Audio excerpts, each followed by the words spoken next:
am I in favor of? Extrajudicial. Syempre naman hindi. I think I've been very vocal about it. In fact, I have issued several official statements already. Pero you know, I am just one voice. Even if I am vice president, I am just one voice. I think media can do a lot as far as creating you know a mindset that this is not right. There has been a few voices already out there against extrajudicial killings, but I think the public outcry is not just there yet. I think all of us should do our share in making sure that you know, this has to stop. The president has made several statements already saying that the rule of law and due process would be honored. But you know, every one of us should have a stake in this.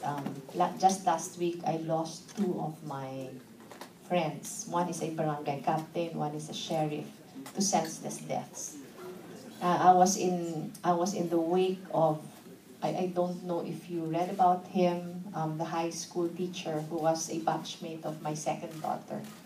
High school math teacher in Ateneo, who was gunned down, Pavia, who was gunned down outside his house, and until now, no leads. The barangay captain I was telling you was aged already. I think if I am not mistaken, late 60s, early 70s, very simple, very humble man. No enemies. He was also gunned down by motorcycle riding men. Parang there is already a pervading culture of impunity. Not only that, if you look at social media, it also seems like there is a culture of hatred already. Parang kakaiba ngayon, di ba? Parang I think this started during the campaign period. Parang hindi naman tayo ganito eh. And then you will ask yourself, saan ba tayo? Parang may nag-snap sa atin lahat. But if you will also look at the rest of the world, it seems that we're not alone in this. There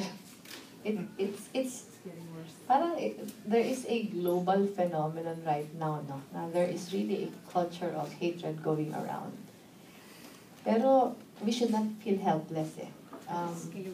It's scary. It's scary. Ito, pag hindi kasi enough yung public outcry, that brings a sense of hopelessness. And you ask yourself, is this really what the majority wants? Bakit walang ganon? So, tatanungin natin yung sarili natin, ito ba yung gusto natin? Kasi kung ito yung gusto natin, yung mga ayaw nun talagang dapat matakot. Pero kung hindi naman ito yung gusto natin, pero marami lang sa atin hindi bumuboses, then we're not doing enough. So ako naman, I've been very vocal about it. A few other people have been very, very vocal about it. Pero our voices are not enough eh. There should be more. Para yung pressure na medyo kakaiba. Tama po kayo. It's scary in the sense na maraming nangyayari pero konti yun. Madam Vice President, what about the protest? Thank you, everyone. With that.